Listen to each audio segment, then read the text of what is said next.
ए चाची इतना घाम में फुलझड़ी लेके कहाँ जाता रू हो?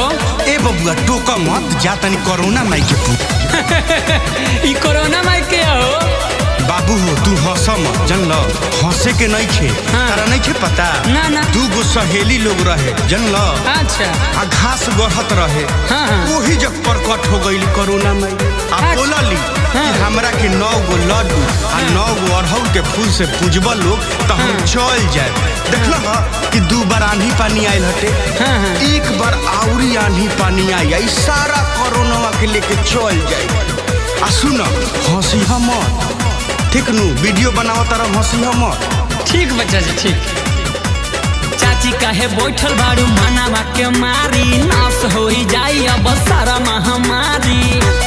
ए भौजी तू सुना हो, भौजी काहे बैठल बारू मानावा के मारी, नाश हो जाई अब सारा महामारी। दुख टल जाई खुशी फिर छा जाई हो, दुख टल जाई खुशी फिर छा जाई हो। 9 गो लड्डू 9 गो अड़हुल फूल लेला, कोरोना माई के करप जाई हो।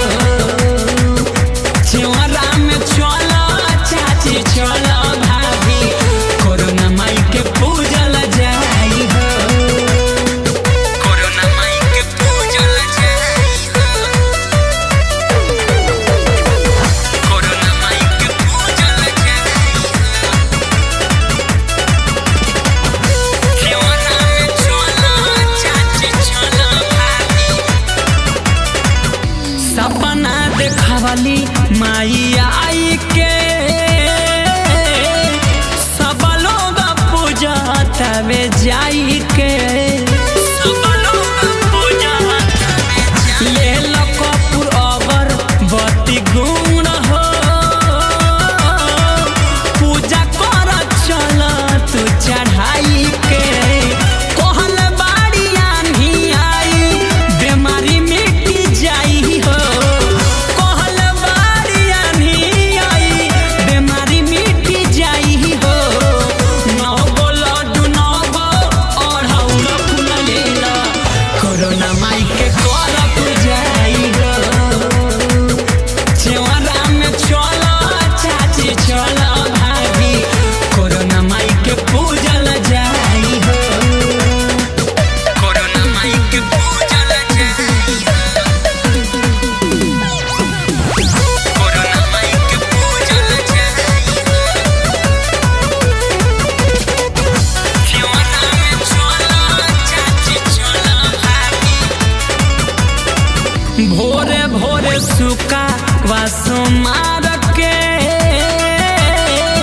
सभे पूजया चारा पसार के, सभे पूजया चारा पसार। विनती कर चल विनती सुनी है हो, दुख से बचई है संसार के। सौसी लाल कहे केहू मजाक जन उड़ाई हो, राहुल रसिक कहे मजाक जन उड़ाई हो। 9 गो लड्डू 9 गो अड़हुल फूल लेला, कोरोना माई के करप जाई हो। चेवरा में चला चाची चला भाभी, कोरोना माई के पूजल जाई हो। भौजी काहे बैठल बारू मानावा के मारी, नाश हो जाई अब सारा महामारी। दुख टल जाई खुशी फिर छा जाई